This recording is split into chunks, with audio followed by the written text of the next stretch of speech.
Hello everyone. जैसा कि हम रासायनिक समीकरण को लिखना सीख चुके थे, अब हम पढ़ेंगे रासायनिक समीकरण को संतुलित करना। हम क्या पढ़ेंगे प्यारे बच्चों? रासायनिक समीकरण को संतुलित करना, ये हमारा टॉपिक है। अब हम पढ़ेंगे रासायनिक समीकरण को कैसे संतुलित करते हैं। तो डेफिनेशन क्या बताओगे कि अभिकारकों में अणुओं की संख्या, अभिकारकों में अणुओं की संख्या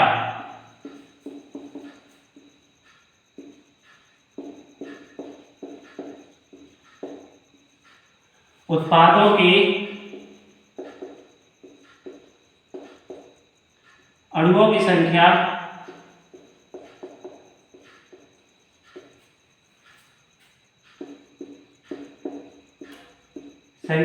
के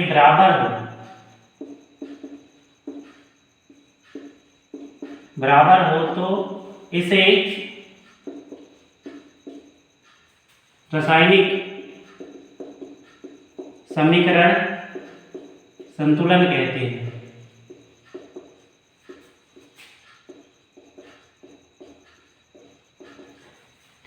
तो अभिकारकों में अणुओं की संख्या उत्पादों में अणुओं की संख्या के बराबर हो तो इसे हम क्या पढ़ेंगे? रासायनिक संतुलन। अब यहाँ पर आपकी बुक के अनुसार चले तो एक एग्जाम्पल बता रहा हूं मैं। एग्जाम्पल है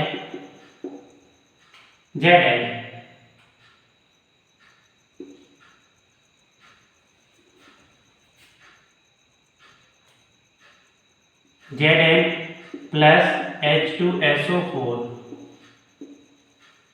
ये इसे पढ़ेंगे हम जिंक, इसे पढ़ेंगे सल्फ्यूरिक अम्ल,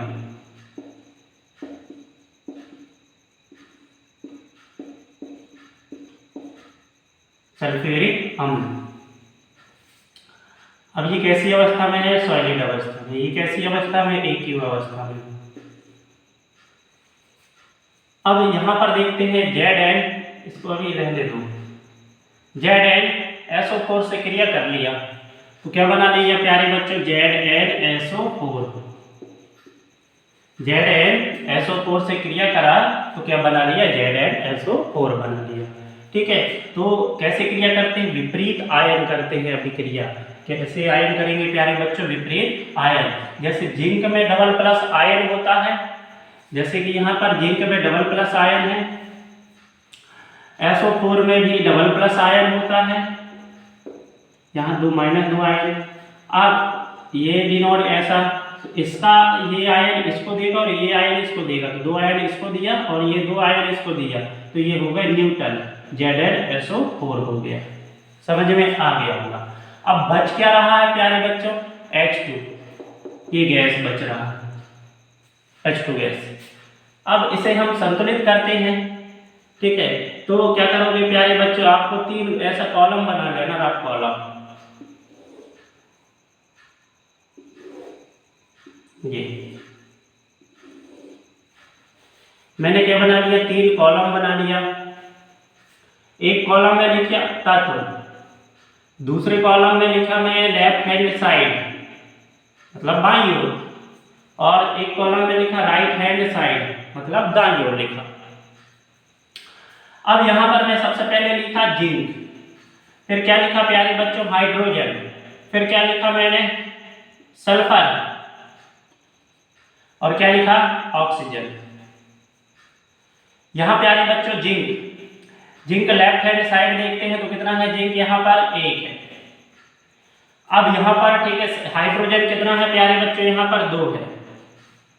यहां सल्फर कितना है प्यारे बच्चों? 1 है। ऑक्सीजन कितना है? 4 है। राइट हैंड साइड में देखते हैं जिंक कितना है? 1 है। सल्फर कितना है? यहां पर 1 है। हाइड्रोजन कितना है? यहां पर 2 है। ऑक्सीजन कितना है? 4 है। तो देखो प्यारे बच्चों, ये मिल रहा है 1 1 2 2 1 1 4 4। तो ये समीकरण आपके बुक में संतुलित दिया गया है ऑटोमेटिक। अब हम दूसरा समीकरण देखते हैं संतुलित करने का। आशा करता हूँ आपको समझ में आ रहा होगा। तो देखो, ये अभिकारक में अणुओं की संख्या हो गया, ये हो गया प्यारे बच्चों अभिकारक। ये क्या हो गया प्यारे बच्चों? अभिकारक हो गया। इनमें अणुओं की संख्या हो गई। और ये हो जाएगा उत्पाद, इनमें भी अणुओं की संख्या दोनों में बराबर है, अर्थात हमारा समीकरण कैसा है? संतुलित है। अब दूसरा रिएक्शन देखते हैं।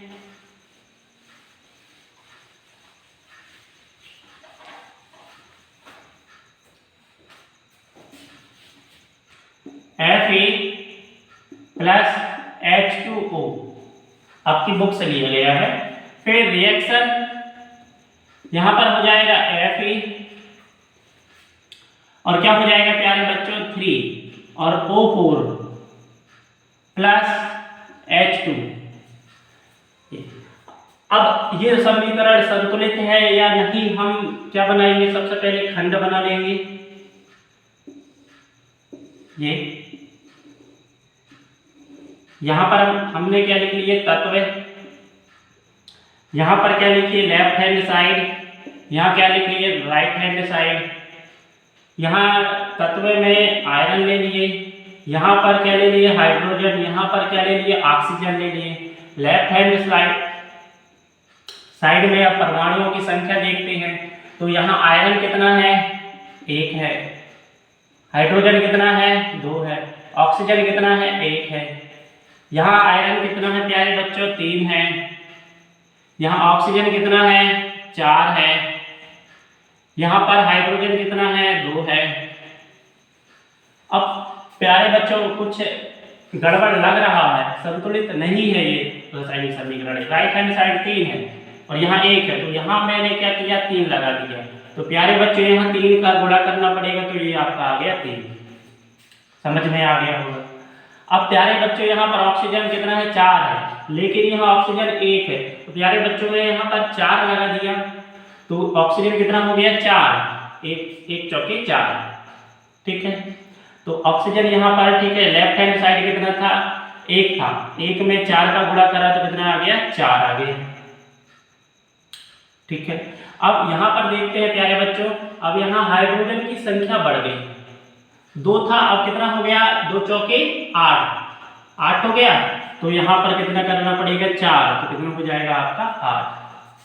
तो अब प्यारे बच्चों यहाँ भी 8 करना पड़ेगा, तो यहाँ भी 4 का गुणा, तो कितना हो जाएगा? 8। इस प्रकार से हमारा रासायनिक समीकरण क्या हो जाएगा? संतुलित हो जाएगा। अब और भी रासायनिक अभिक्रिया देख लेते हैं। तीसरा एग्जाम्पल है तीसरा, H plus Cl2। H plus Cl2 reaction HCl। अब दोनों योग कर लिए तो HCl बन गया। अब इसे हम संतुलित करते हैं। वैसे ये तो ऐसे ही संतुलित हो जाएगा। अब इसमें आयन देखते हैं हम। क्या देखेंगे प्यारे बच्चों? हाइड्रोजन में प्लस आयन रहता है, क्लोरीन में भी 1 आयन रहता है।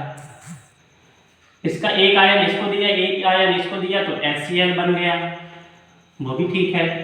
लेकिन यहाँ क्लोरीन कितना है? 2 है। तो यहाँ पर देखते हैं 1 आयन क्या बन जाएगा? HCl। यहाँ देखते हैं तत्व हाइड्रोजन है, क्लोरीन है। हाइड्रोजन कितना है यहाँ पर? 1 है। Left hand side, right hand side.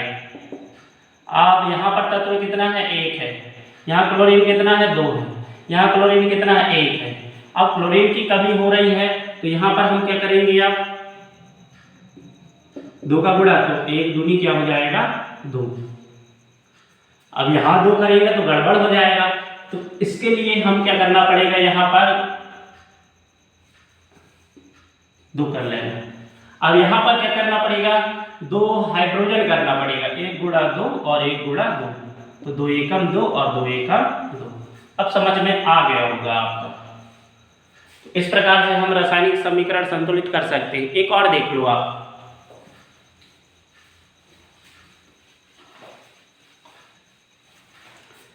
एक और देखते हैं, Mg plus O2 reaction 2MgO, ये इसको देखो आप क्या हो जाएगा,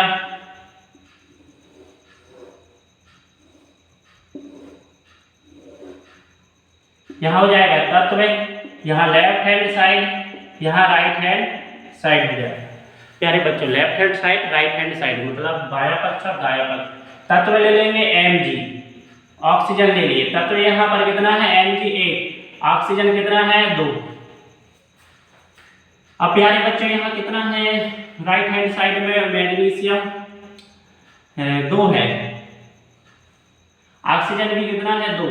अब कमी कहाँ हो रही, यहाँ पर, तो 1 दूनी 1 गुणा 2 तो 2 एकम 2। समझ में आ गया होगा आशा करता हूँ। तो वीडियो अच्छी लगी होगी तो लाइक एंड सब्सक्राइब करना और ज़्यादा से ज़्यादा प्यार दिखाना और सभी दोस्तों को शेयर कर देना। और डेली क्लास हो रही है तो आप लगातार नोट्स अच्छे से बनाना। Thank you.